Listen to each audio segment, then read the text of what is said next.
হ্যাঁ, পঞ্চম শ্রেণীর শিক্ষার্থীরা তোমাদের প্রাথমিক গণিত বইয়ের পৃষ্ঠা 88 দশমিক ভগ্নাংশ অনুশীলনীর সাথে খ আমরা 14 নম্বর সমস্যাটা নিয়ে কথা বলবো।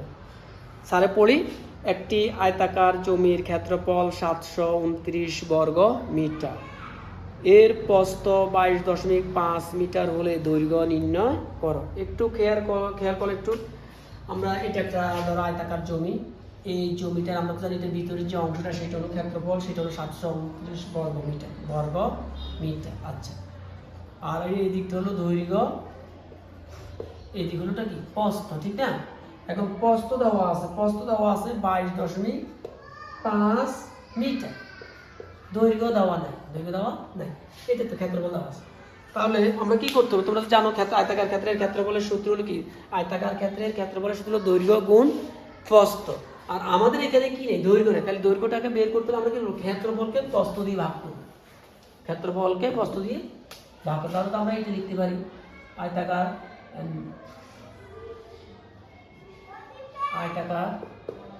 ক্ষেত্রের ক্ষেত্রফল, এটা তোমরা জানো। এই দিকে লিখিয়ে লেখাটা নিয়ে আসি, দৈর্ঘ্য বলো গুণ কি প্রস্থ। আর আমরা এখানে কি লিখি? বর্গ একক, আচ্ছা, সুতরাং আমাদের কাছে কি নেই? আমাদের কি নেই? দৈর্ঘ্য নাই। তাহলে দৈর্ঘ্য সমান কি হবে? ক্ষেত্রফল ভাগ কি লিখবো আমরা? ভাগ প্রস্থ। আর এখানে কি আছে? আমাদের মিটার আছে। আচ্ছা, কিন্তু আমাদের এখানে কি দেওয়া আছে? আমাদের এখানে প্রস্থ দেওয়া আছে, ক্ষেত্রফল দেওয়া আছে। এখানে কি দেওয়া আছে? হ্যাঁ, ক্ষেত্রফল দেওয়া আছে না? ক্ষেত্রফল কত দেওয়া আছে? ক্ষেত্রফল দেওয়া আছে 729 বর্গ মি মানে বর্গ মিটার। আর কি দেওয়া আছে? প্রস্থ দেওয়া আছে। প্রস্থ কত দেওয়া আছে? 22.5 মি। এটা হলো আমাদের এখানে দেওয়া আছে। তাহলে দেওয়া নাই দৈর্ঘ্য, কি দৈর্ঘ্য? এখন আমরা দৈর্ঘ্যটা বের করবো। তাহলে ঠিক আছে, আমরা লিখে ফেলি 729 ভাগ 22.5। এখন দেখো একটু, আমরা 22.5কে 729 দিয়ে ভাগ করতে, তাহলে ভাগ করতে হলে আমরা কি বলছিলাম? আমরা দশমিকের ভাগের ক্ষেত্রে প্রথম কাজ হলো কি? দশমিককে সংখ্যাটি থেকে দশমিকটাকে সরানো, দশমিকটাকে অবমুক্ত করা। তো আমাদের এখানে তো দশমিক নাই, তাহলে আমরা এটাকে একটু এখানে লিখি, একটু এইদিকে লিখি, একটু কাজ আছে। আমরা প্রথম এই দিকে এটাকে কি করবো? দশমিক অবমুক্ত করবো। তো করতে হলে তোমাদের কত দিয়ে গুণ দিতে হবে? 10 দিয়ে গুণ। কেন? দশমিকের পরে 1 ঘর 10, 2 ঘর হলে 100। আমরা যখন 10 বা 100 দিয়ে গুণ দিই দশমিককে, তখন আমরা কি করি? দশমিকটা 1 ঘর 2 ঘর সামনে চলে যায়। আমাদের যখন দশমিক এখানে চলে যায়, তার মানে কি 225টা পূর্ণ সংখ্যায় পরিণত হয়ে গেল। এখন হচ্ছে কি, যদি তুমি এইদিকে কিন্তু দশমিক আছে, আমি 10 দিয়ে গুণ দিলাম, এইদিকে কি দশমিক আছে? নাই।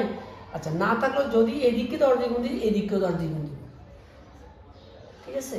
আচ্ছা, এবার আমরা এটা করি, গুণ করলে এই রেজাল্টই হবে। আর এখানে তো আমাদের এইটা হবে নাকি? হ্যাঁ, এই যে 7290, একটা শূন্য বেড়ে যাবে, আর এটা তো 225 পূর্ণ সংখ্যা হবে। এবার আমরা ভাগটা করবো। তাহলে ভাগটা করলে আমরা এই ভাগটা আমরা এখান দিয়ে একটু রাফ করি। 225কে আমরা 7290 দিয়ে ভাগ করবো। এই যাও, বলো কবে যাবে? 225, আমরা 2 নামটা পড়বো। আমরা দেখো 225 নাম থেকে আমরা পারি এত বড়, তাহলে আমরা 2 দিয়ে 7কে দিব। দেখো 7 পর্যন্ত দেখেন, দেখো 2 একে 2, 2 দুগুণে 4, 3 দুগুণে 6, 4 দুগুণে 8, তাহলে 4 বার না 3 বার। কয়বার? 3 বার। আমরা তাহলে এই 2 মানে এই ফলে এই কৌশলটা অবলম্বন করে আমরা জাস্ট অনুমান করব বা প্রাথমিক একটা ধারণা পাবো। হ্যাঁ, 4 বার যাবে না, 3 বার যাবে। তখন আমরা মোটামুটি কাছাকাছি একটা ধারণা পেতে পারি। তাহলে 3 বারই যাবে। 3 5 15, 5 হাত 1, 3 দুগুণে 6, 7, 3 দুগুণে 6। এবার বিয়োগ করো, 9 থেকে 5 গেলে কত? 4। 12, 2কে 12 ধরো, 12 থেকে 7 গেলে কত?